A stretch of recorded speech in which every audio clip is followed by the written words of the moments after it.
آؤ میں تمہیں وہ اس بارگاہ پہ لے جاؤں جس نے سب کو شان عطا فرمائی ہے۔ حضرت ابوبکر صدیق رضی اللہ تعالیٰ عنہ خلیفۃ المسلمین بنے، خلیفہ بنے تو سویرے جس رات خلیفہ بنے سویرے سر پہ ٹوکری رکھی، منڈی کی طرف جا رہے ہیں۔ حضرت عمر فاروق رضی اللہ تعالیٰ عنہ مولا علی شیر خدا کو کسی نے بتایا کہ وہ تمہارا خلیفہ تو جا رہا ہے مزدوری کرنے، وہ تو جا رہا ہے کمائی کرنے۔ حضرت علی شیر خدا مولا کائنات جناب فاروق اعظم دونوں نے رستے میں روکا کہ ابو بکر کہاں جا رہے ہو؟ فرمانے لگے کام کرنے جا رہا ہوں، مزدوری کروں گا، منڈی میں جاؤں گا، تجارت کرتا تھا اس کو جاری رکھوں گا، بچوں کا پیٹ بھی تو پالنا ہے۔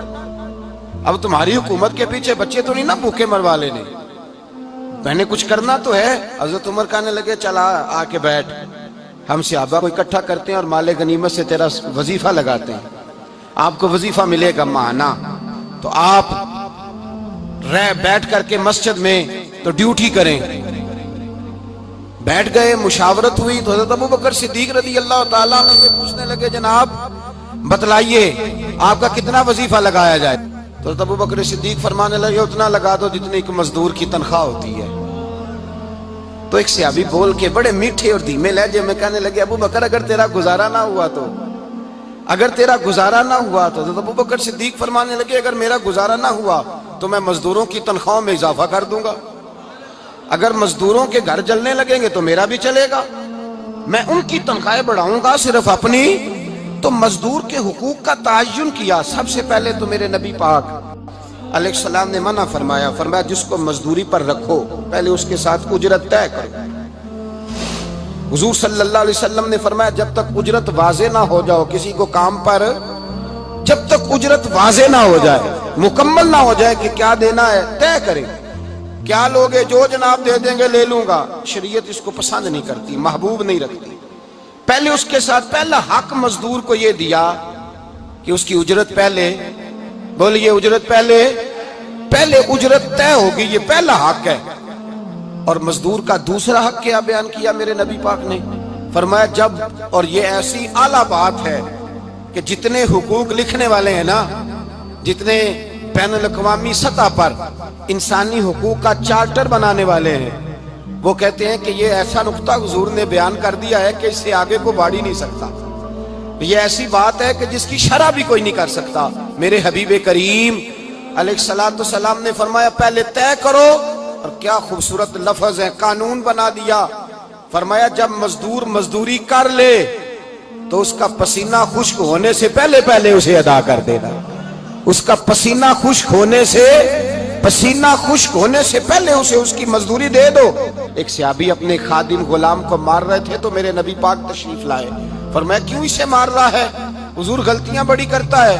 تو نبی پاک نے فرمایا جتنا تجھے اس پر اختیار ہے نا اس سے کہیں بڑھ کر میرے رب کو تیرے اوپر بڑا اختیار ہے۔ کہا حضور یہ بڑی غلطی کرتا ہے، میں آخر کتنا معاف کروں؟ تو حضور نے فرمایا اتنا معاف کر جتنا میرا رب تجھے معاف فرماتا ہے۔ پتہ ہے تیری صبح سے لے کر شام تک کتنی کوتاہیاں ہیں، درگزر کا حکم دیا۔ پہلا حق یہ دیا مزدوری طے کرو، دوسرا حق یہ دیا پسینہ خشک ہونے سے پہلے ادا کرو، تیسرا حق یہ دیا کہ اس سے درگزر کرو، غلطی ہو جائے تو درگزر کرو۔ تو یا رسول اللہ مزدوری کتنی دیں؟ میرے نبی پاک بخاری مسلم حضور سید عالم صلی اللہ علیہ وسلم نے فرمایا مزدور کا حق بیان کیا نبی پاک نے، اور ایک بات ارشاد فرمائی تو اس کے اندر کئی پہلو، ایک حدیث میں کئی پہلو بیان فرمائے۔ حبیب پاک نے فرمایا جیسا تم کھاتے ہو ویسا ہی اسے، بھئی بس ختم ہو گئی بات۔ اتنی بڑی بات کر دی سرکار نے۔ کبھی دیکھا ہے آپ نے کہ مزدور کو ایسے کھلایا جا رہا ہو جیسا مالی کھا رہے ہیں؟ حضور نے فرمایا بھئی مزدوروں کا حق یہ ہے کہ جیسا تم نے کھانا ہے ویسا اسے کھلانا ہے، اور فرمایا جیسا تم نے پہننا ہے ویسا اسے پہنانا ہے۔ اور پھر میرے حبیب کریم علیہ السلام نے ارشاد فرمایا اس کی ہمت سے بڑھ کر تم اس پر بوجھ نہیں ڈال سکتے، جتنا کام وہ کر نہیں سکتا اتنا تم اسے دے نہیں سکتے۔ اور فرمایا اگر اتنا کام دینا ہے جو اس کی ہمت سے زیادہ ہے تو میں اس کے مالک کو کہتا ہوں وہ بھی اٹھ کے مزدور کے ساتھ کام پہ لگ جائے، اٹھے اس کے ساتھ کام میں شریک ہو جائے۔ مزدوری کا بھی تعین فرمایا، اور پھر اس کو کام کس مقدار کا دینا ہے، مزدور کو کس قدر زیادہ اس پر بوجھ ڈالا جائے گا، یہ بھی مصطفیٰ کریم نے بیان فرمایا۔ فرمایا جو لا یکلف اللہ نفسا الا وسعها، اللہ بھی تم پر وہ بوجھ نہیں ڈالتا جو تم اٹھا نہیں سکتے، تو کسی مزدور کو تم ایسا کام نہیں بتاؤ گے۔ حضرت عثمان غنی رضی اللہ تعالیٰ عنہ ایک دن حضرت عمر فاروق سے کہنے لگے عمر بس کر دے یار، تیرے بعد بھی تو لوگوں نے خلیفہ بننا ہے، کیسے کوئی تیرے رستے پہ چلے گا؟ تو حضرت عثمان غنی سے جناب عمر کہنے لگے کیا ہو گیا؟ آپ فرمانے لگے کل میں دیکھ رہا تھا کہ لوگ باغ میں مزدوری کر رہے تھے اور آپ امیر المومنین ہو کے ان کا ہاتھ بٹا رہے تھے، ہاتھ بٹا رہے تھے۔ تو حضرت عمر کہنے لگے بوڑھے تھے، بیمار تھے، مزدوری کر رہے تھے تو پسینہ بہہ رہا تھا، کیا ہو گیا اگر تھوڑا سا میں نے ساتھ دے دیا؟ حضرت جناب سیدنا فاروق اعظم یہ لفظ کہتے ہوئے رو پڑے۔ آپ فرمانے لگے میں کسی بادشاہ کا شہزادہ نہیں، میں بھی اسی باپ کا بیٹا ہوں جو اونٹ چرا کے گزارا کیا کرتا تھا۔ میں نے آگے بڑھ کے لوگ حیثیت بھول جاتے ہیں، اپنی حیثیت بھول جاتے ہیں۔ اللہ تبارک و تعالیٰ جب کچھ عطا کرتا ہے ان کا رویہ اپنے ماتحتوں کے ساتھ اتنا سخت اور جابرانہ آمرانہ ہو جاتا ہے، اس قدر زیادہ ان کے لب و لہجے میں کڑواہٹ آ جاتی ہے، اس قدر زیادہ ان کی طبیعتوں کے اندر سختی اور غرور بھر جاتا ہے کہ وہ احساس ہی نہیں کرتے کہ جو سامنے بیٹھا ہے وہ بڑا ایک دکھی انسان ہے اور وہ تکلیف میں ہے، وہ آزمائش میں اپنے آپ کو مبتلا سمجھ رہا ہے۔ حضرت ابو ذر غفاری رضی اللہ تعالیٰ عنہ فرماتے ہیں میں اپنے ماتحتوں کے حق میں بڑا سخت تھا، سخت تھی میری طبیعت، میرے غلاموں کی جرت ہی نہیں تھی کہ وہ میرے سامنے گفتگو کر سکیں اور ٹھہر بھی سکیں۔ فرماتے ہیں جس دن میں کلمہ پڑھنے گیا، جس دن میں حضور کی بارگاہ میں، تو میں نے کہا حضور کوئی خاص نصیحت؟ تو نبی پاک نے فرمایا میری نصیحت تیرے لیے یہ ہے کہ جیسا تو نے کھانا ہے ویسا ہی غلام کو کھلانا ہے، جیسا تو نے پہننا ہے ویسا ہی غلام کو پہنانا ہے۔ حضرت ابو ذر کہتے ہیں جو میرے اندر کمی تھی وہی میرے نبی نے نصیحت کر دی، جو میرے اندر کوتاہی تھی وہی غیب جاننے والے رسول نے بتلا دی۔ فرماتے ہیں میں گھر گیا، جب میں جاتا تھا تو ملازموں کا سانس خشک ہو جاتا تھا، وہ کانپنے ہانپنے لگتے تھے کہ جانے اب یہ کیا کرے گا۔ حضرت ابو ذر غفاری فرماتے ہیں میں گیا، ایک شخص سے میں نے کہا کھانا پکاؤ، کھانا پکایا، دسترخوان پہ لگایا اور اپنے سارے ملازموں کو کہا آؤ یار میرے ساتھ بیٹھ کے روٹی کھاؤ، آؤ سارے میرے ساتھ بیٹھ کے کھانا کھاؤ۔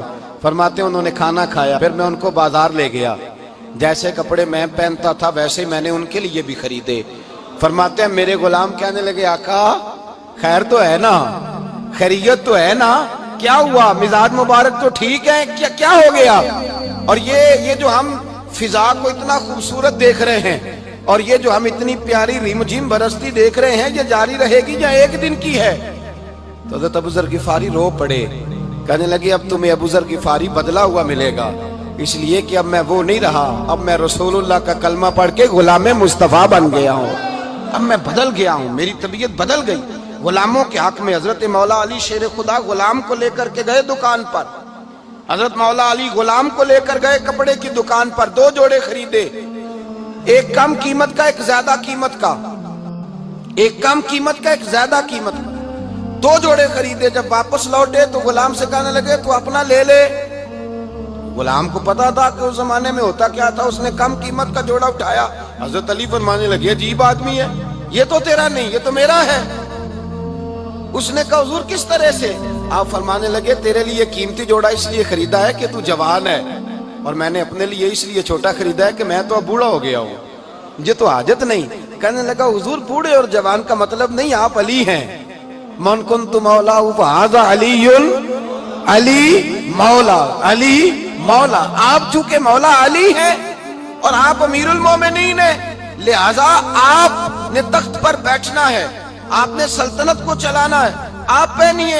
حضرت علی فرمانے لگے تو میرا غلام بنا ہے نا، تو نے ابھی میرے نبی کا دیدار نہیں نہ کیا، تو بعد میں آیا ہے نا، اگر تو اس دور میں ہوتا تو جان جاتا کہ یہ عمل میرا ہے، پر اس کے پیچھے جو نصیحت کے پھول ہیں وہ مصطفیٰ کے عطا فرمائے۔